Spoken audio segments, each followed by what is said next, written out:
Tēnā koutou katoa. Welcome to the Power Podcast. Today, I am joined by Niki Bezzant, who is an author, journalist, and editor, a woman's health expert, and she has this special ability to translate health jargon into easy-to-understand information, particularly around menopause, perimenopause, and midlife. And I can attest to that, having read, I say, 1.5 of your books. I'm halfway through book 2, but your bestseller, This Changes Everything, Nikki, was real insightful. Loved reading it. Welcome to the show, and thank you for being with us. Thank you for having me. Kia ora. So a couple of things that have come up on the podcast, which after reading your book, I really feel like is your kind of area of expertise. A couple of things that have come up with many of the corridor that we've had has been this concept of when women reach midlife, we're kind of at our best. We've learned so much. We've started to care less about what people think and how we look. We get to that point where we've got so much wisdom to share with the world. We're often at the peak of our careers. And yet, so in terms of that, I say probably at our most powerful. And yet we're also in a society that tends to feel like we have less to offer, or that we're diminished in some way or less valuable because we're aging. And I know that this is your area of expertise, so I'd love to start there. What's your thoughts? Yeah, gendered ageism is a thing. And I think it's a thing that makes no sense at all, because we are all, if we're lucky, going to get older, right? And so it's actually, as you say, it is a gaining, not a loss. It's a gaining of wisdom, a gaining of power, a gaining of mana, gaining of experience and self-knowledge as well. And so it does make us more powerful. But we live in this world where women in particular are seen as being less than as we get older. And I think that is frankly bullshit. And I also think that what is happening now, what I see, and it's an opportunity for us, but I think it's also it's already happening, is Gen X, my generation, who are hitting this midlife stage, are experiencing this, but not going away and sitting quietly in the corner and accepting it. We are actually saying, hang on a minute, no, this is not happening to us. We are here, we are at the height of our power, and we are still relevant, and we're not going to accept that. So I do think that the tide is turning on it, but it takes kind of daily practice to sort of push back against some of that stuff. And because we're just surrounded by it, we're saturated in these messages. Yeah, I think that's part of the problem, right? Everywhere we look, and often it's because marketing companies can make a lot of money from making us feel bad. But everywhere we look, we're almost not given the permission to age. It's almost like your hair can't be grey, you can't have wrinkles on your face, you can't. And this is like a natural process that no one can avoid, no matter how much money we have. And yet it's almost like there's something wrong with us for going through this natural process. And I love what you touched on about, and it's prevalent in so many Indigenous cultures, that there's this celebration as women age because of the wisdom that we've garnered through the aging process, and therefore what we have to share with others, and the gifts that we can give to the world when we get to that stage of our life that perhaps we couldn't have done 20 years prior. And yet we have a very Pākehā, masculine, westernized view that so many of our kind of beauty magazines and marketing campaigns will also perpetuate, because it makes them money, that then makes us feel less than and not good enough. And I see that so often coming in from a confidence perspective when women are at the peak of their career, this feeling like there's something wrong with me, I'm not as good as I used to be, impacts so many areas of our life. What have you seen in your work in that regard? Yeah, you're right. There is a real drop in confidence that happens in midlife, and it can be, menopause can be part of it, because there's a lot happening. As you say, we are at the height of our power and often at the height of our career. We've also got a lot going on in midlife. Like, it's a very dense time. That's what I always say. We have got kids to look after very often. We've probably got parents who are older who need support. We are dealing with the height of our career often, and there's all the other stuff, all the life stuff, relationships and family and community and friends and just all of that stuff. And then you throw in a kind of a hormonal storm on top of that, and it can feel just completely overwhelming. And women, as you've said, are hard on themselves, and we feel like we should be having it together and pulling it and doing everything and holding it all together and coping and being able to do all the things that we all have always done. And we can experience quite a drop in confidence when we find that something's got to give, you know. And I when I surveyed women for the first book, that was something that came up quite strongly, was this confidence issue, as well as the more serious mental health stuff, mood issues, which we can talk about if you like. But the drop in confidence was quite strong. Like, it was more than half of the women said that they felt this. And I think that there's a lot to unpack in that, right? Because it's partly the pressure that we're under from the outside world and the systems that we live in, but it's also internal and pressure that we put on ourselves. And it's important to acknowledge what you have also said there, which is that in cultures, other cultures, we can learn a lot in the way that older women are seen, and even close to our hearts, in Te Ao Māori, older women are not seen as less than. They are seen as, important and have special roles. If you think about menopause, ruahinitanga, that means wise woman. So you're becoming wise, you're gaining wisdom. In Japan, they call menopause konenki, I think it is, which is a time of renewal and like a springtime again. Nice. So a lot of different cultures around the world have far different attitudes towards women aging than we do in our kind of Western Pākehā culture. So some of that kind of stuff is really lovely to reflect on when we're feeling that pressure, I think, apart from anything else. It just can give you a new perspective on what's happening, actually. Yeah, 100%. And I love that different perspective. I love that concept of becoming wise, because midlife is just a phase. Our society has us believe that it's like, if you're a woman, it's the end of your life. Basically, you're getting to your expiry. And it's a phase that is just the middle of our life, and there's so many other phases to come. And I reckon those phases will be better because of that wisdom, because of the position that we're in. But I also understand how totally. Just like any other transition, like puberty or pregnancy, if you've been through pregnancy, the menopause and midlife is another transition in your life as a woman, and it's just one of many. And the next stage is going to be great. There's going to be lots of good things about the next stage. I think we can forget that sometimes when we're in the middle of the storm. Yeah, 100%. And it's a privilege that is not afforded to everyone. And I think this is, quite real for me at the moment. I just lost a good friend in the UK this week. She was my age. She got diagnosed with cancer, and she's been gone within 2 months. So, super shocking, and won't get to that point of coming out the other side of her perimenopause and menopause. And so I think that aging sometimes is this privilege that, we get to use that wisdom and to have that next phase of our life. And it doesn't happen to everyone. And yet, when you're stuck in the middle of, you're in a senior meeting or a board meeting, and you've got brain fog and you've just forgotten a word and you're feeling stupid, and the whole of society is telling you have no value anymore, sometimes that's hard to realize. That perspective is harder to get to. Yeah, totally. Absolutely. And that's why I think it's good for us to be talking about it, all of us, because if you understand that you're not alone in that situation, that lots of other women are going through the same thing that you're going through, it's often quite reassuring and powerful, and also to understand that it's temporary. You're not going crazy. You're not getting dementia. You're not losing it. It's actually just a temporary transition in your life where things are a bit turbulent and up and down. But you're not losing anything, actually. In fact, gaining things, gaining wisdom. Gaining. I love that way of looking at it. And I love, with a lot of Eastern traditions and Eastern philosophy, there's this kind of, impermanence of everything. Whatever storm you're currently in, whatever turbulence is happening, there's an end to it. There's always a light at the end of the tunnel, because everything comes and goes and changes. And this is another, like you say, transition phase.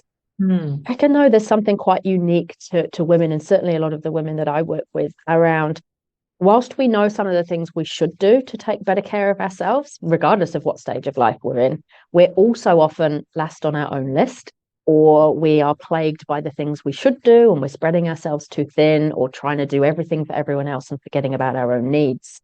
Be interested to know your kind of tips, advice, experience in that space, because it comes up a lot. And I feel like as we age, that it becomes more important to start taking better care of ourselves.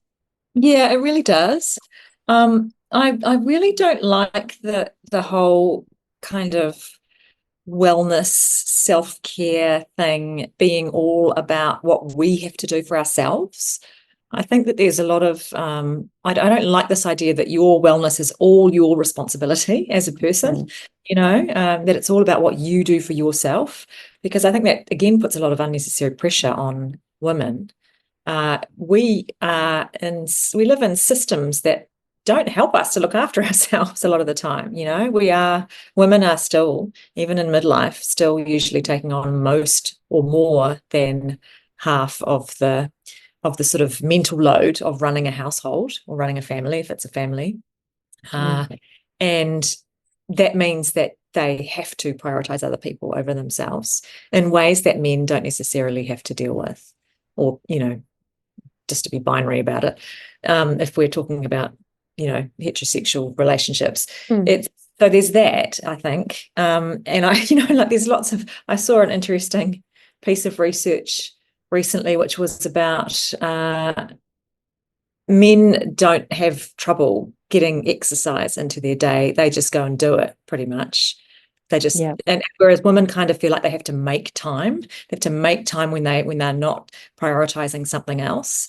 It was quite an interesting difference in the way that it's just seen as normal, and that men are kind of entitled to that exercise, whereas women kind of have to make time for it once they've done all the other things.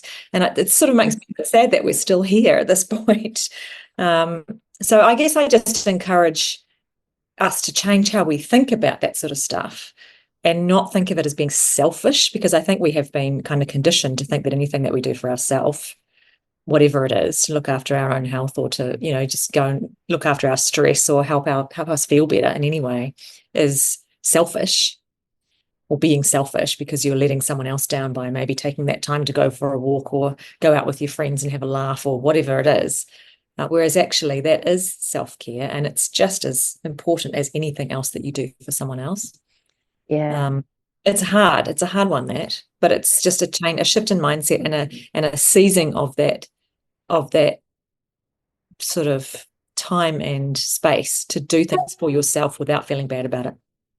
Yeah, totally. And it's funny you mentioned the gym, because we were at the gym on Saturday, my partner and I, and we were the only women in the whole gym. Everybody else was a guy. And we were looking around and going, right, it's quite manny in here today. And then we suddenly got to the conclusion that, oh, it's Saturday morning, so it's kids' sports. So all the women are at home doing all the family things because that's their job. And the men get to go to the gym. And I think, I love it's part your responsibility in terms of what do I accept and what do I not accept, and what are the boundaries, but also part the responsibility of the systems we're in, our workplaces, our bosses, our colleagues, our partners, those in our family, our support people, in terms of sharing that load, because you're right, that load does fall more on women. And I reckon our perspective on it, and it shouldn't have to take us hitting midlife to have this perspective, but I feel like for me now, going for a walk, going to the gym, getting a massage, it's not the stuff I do for wellness. It's almost like a prescription for me. So if the doctor told me I needed some kind of procedure for my health, I would make an appointment and I'd go along and I'd have that procedure. And I look at the gym and all the other stuff I do for my health as that. So it has the same priority in my calendar, because we'd never not go and have the procedure, but we often don't allow ourselves or give ourselves permission to do the other stuff like the gym, the massage, the walk, because you're right, we see it as selfish, or we've been taught to see it as selfish. Yeah, that's such a good way of looking at it, actually, that it's like a health procedure. I interviewed a researcher who works on aging, on older people recently, and she reckons that nutrition and exercise should be prescribed like medications for older people, because then you would actually get great compliance. Everybody would do it, right? Because it's been prescribed. So is this what you were talking about? Same thing. Definitely. Yeah. And it becomes important. Yeah, it is. Not that it shouldn't be important before, but it's Yeah, just how we view things. I yeah. was I was prescribed some it was like a concoction of oils and different things from my naturopath, and it tasted disgusting. It was probably the worst thing I've ever eaten. And I actually said to myself at the time, if I'd have eaten more vegetables, which don't taste as bad as this concoction, I wouldn't be in this place now where I'm having to Yeah. have a supplement. So often it's the diet and the exercise that becomes easier than the subsequent health interventions we have to have when we've not done the first stuff right. That's true, but people don't usually want to hear about that. They'd rather have That this is true. a quick fix. Yeah. Yeah, I mean, you're an expert in the women's health space, Nikki, and I'm a big believer that it's from our health and our energy that we get most of our power, not just in terms of powering our day, but just how we feel and whether we feel confident enough to go into the room and do the things we do. What's your thoughts, your top tips around how women can better prioritize their health? Well, we talked about kind of prioritizing. That's a tricky one, but you kind of just have to just do it. um, be selfish. That's my tip for prioritizing. And then in terms of the things that you should prioritize, I mean, exercise is probably top of the list. And that's something that came through in the research for both of my books is there's just nothing, there's no negatives to moving your body in whatever way you can, whatever way makes sense for you. There's no downside and there's only upside from exercising. Mm. And that's like basically whatever you choose to do. There are some types of exercise that are super important for women in midlife. And the most important is the strength training, which I'm sure we've all heard now. It's out there, this message that we need to be working our muscles and really challenging our muscles because we lose muscle as we get through perimenopause and menopause. There's quite a loss of muscle mass if we're not working and using those muscles. So that's really important to prioritize. And if you can only get one workout in a week or one or two, then that would be a strength training workout. And there's so many benefits to that, not just for holding on to muscle, body composition, but for your brain, for your bones, for your heart. It is actually going to benefit all of those things that we need to think about protecting for the future, because I'm not just thinking about what's happening now in my body. I want to future-proof my health for my next stage of life. I want to be able to do the same things that I'm doing now when I'm 70 or 80. And to do that, I need to do this work now. So it's reframing how we think about exercise is a really useful one too. And thinking this is not about getting smaller. Absolutely not about getting smaller or changing my body now. It is about future-proofing my health and making myself stronger so that I can, walk the trail when I'm 75 or, get up off the toilet when I'm 90. It's basic things like that we need to really think about. And that can really shift how you feel about exercise as well. Yeah, I love that perspective because so often we've been taught that exercise is some kind of diet thing to make us smaller or lose weight, whereas it is future proofing. It's exactly that. And I never thought in my 20s about the actions I was taking being for 40, 50-year-old me. But now I'm at that stage, I'm totally thinking about the actions I take now being for 70, 80-year-old me. Actually, right. And I think, it's so important. The stuff we do now is going to dictate those things, like whether we can get off the toilet at 90 or not. Yeah, I don't want to have someone to help me do that, I really don't. And I Yeah, think my wife is definitely not keen to sign up for that. yeah, right. And you don't want her doing that for you. I think we can, it's quite for us at this life stage now too, not for me personally, but I definitely see it with my friends, and this will happen for me too, is that when you see your parents aging and how they are aging and the struggles that they're having, that is a very sobering reminder of why it's so important to do things now to future-proof your own health. Because, it's pretty sad getting old and frail in particular. Yeah, and I love what you talked about then in terms of how you reframed exercise into movement, because I think for so many of us, exercises, there's been a negative connotation. Oh, does that mean I have to join the gym? Or does that mean I have to start running? And it's literally about just trying to find a way, as you said, that suits you to move your body. And it reminds me of a fair few years ago now, I read the book Blue Zones, and it's just come onto Netflix as a Yeah. series. Yeah. And it's interesting because exercise obviously features in every single country where they've identified these blue zones, where they've identified many people, more than normal, people that live well over 100, but they're also healthy as well. Yeah. And you'll be all over this. But what I really realized when I was watching this, that I hadn't realized when I first read the book, is that most of these people didn't even know they were doing exercise. They lived in steep streets, so they were walking up steps and hills every day. They Yeah. had a garden and they were tending to their vegetables for a few hours every day. They had cattle, so they were going and herding the sheep. They were doing things that moved their body without being aware. And I reckon that where we're at, particularly in our modern societies and offices, we've taken most of that movement out, most of the normal movement out of our lives, and we're so sedentary that we feel like moving has to mean we join a gym. But there's so many different ways of making that possible, that are just part of normal life. Yeah, absolutely. You're so right. Incidental exercise, it's just movement for the sake of getting somewhere, or going about your day. Those people are they're walking for transport. They're climbing hills and climbing upstairs, and they're gardening and doing all that stuff just as part of their normal daily routine. And they're not thinking this is exercise. They're just doing the things that they have always done. And it's so beneficial, just that daily movement of any kind. Yeah. Yeah, definitely. And we often overlook that, when people say to you, get off the bus a few stops early and walk back, take the stairs instead of the lift in the office. We're all sort of like, yeah. And unless there's a challenge happening at work, none of us ever do it that regularly. Yeah. And it's so easy Yeah. and makes such a difference in this space, and possibly more of a difference than joining the gym and then getting bored after 3 months and never going again. Yeah, the things that work are the things that you do consistently, right? No matter what it is. Joining the gym and going hard for a month and then dropping off, and doing that, for a few months and then repeated, that's not as useful probably as just consistently. If you walked to work every day for a year, that's probably going to be more beneficial than bursts of great activity and then periods of inactivity in between. So it's just whatever you can manage to do that you can get happening consistently is a really, really useful way of thinking about it. I think we can get pressured into thinking that we have to go hard, or we might as well not bother. And I think that that's probably not that helpful either. Yeah, definitely.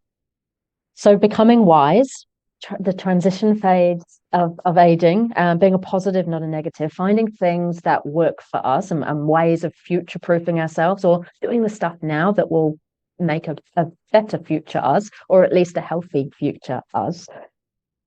What are you up to next, Nikki? Because I know you've got the two books are out there now, and I'd encourage everyone to particularly to go and pick up This Changes Everything. If you're entering midlife, you want to know more about perimenopause, menopause, Nikki's got a wealth of information. You'll also see her cropping up in places like The Listener, RNZ, writing regularly there too. You've got a wealth of information in those books, so I'd encourage people to seek them out. What are you up to next, and where can people find you if they want to know more? Yeah, well, people can find me, my social media of choice is Instagram. So I'm on there sharing things that are coming up in menopause and midlife and health and nutrition and all that stuff. There's so much now happening, which is really exciting. There's new research happening all the time. And there's a lot more talk around menopause too. And some of it is, it's good that we're talking about menopause. It's fantastic. There's quite a lot of I don't know, less than credible information as well now, which I've seen happen, because of all my years of writing about nutrition. I've definitely seen that happen in that space. And it's just the same thing now happening in menopause, where you've got people marketing products, you've got people marketing programs and diets and detoxes and, all these things, claiming to have the answer for menopause now. So just, there's still a role for me in kind of teasing through and debunking what needs to be debunked, and myth busting, and helping people navigate all of that complexity and all of those messages that they're now being bombarded with around menopause. If you're on menopause Instagram like me, you're just constantly surrounded by it. So I do that. I do a lot of speaking in workplaces now on menopause, which has been for the last couple of years since the first book came out. And that is, I'm really grateful to be doing that work, because it's helping normalize the conversation around this tricky time that has never been talked about in the context of work before. And now organizations, all kinds of organizations, like from real male dominated kind of high vis vest places to law firms, everyone is wanting to open up the conversation and kind of support their people who are going through it, which I think is awesome. So I get the opportunity to do that, which is lovely. So people, you can find more about that on my website, which is just nikibezzant.com.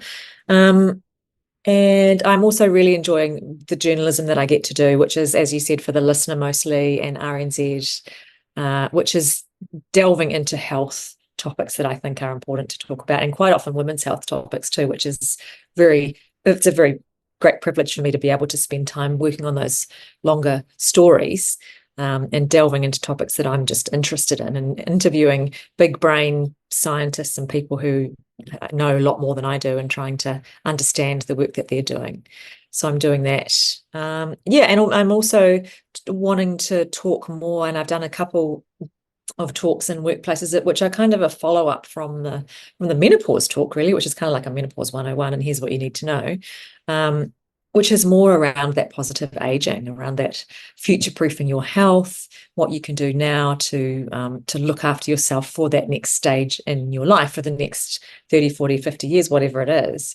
And so that's the next step on, I think, from the menopause conversation, is this healthy aging kind of corridor. So I'm, working on that. Yeah. Haven't quite got another book in me at this point, but there will be.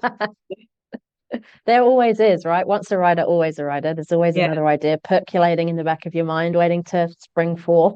And we'll pop those links in the show notes as well, so that people can navigate their way to your Instagram and your website to find out more. And I also want to say a massive thank you, not just for being on the show today, but for all the work you do in this space, because it is because of women like you talking about this, writing books on this, shining a light on this, that we will end up with more research, and workplaces will be all over this, and that the next cohort of women entering midlife will have a different experience. So yeah, continue the great work, Nikki. It's been a pleasure chatting today.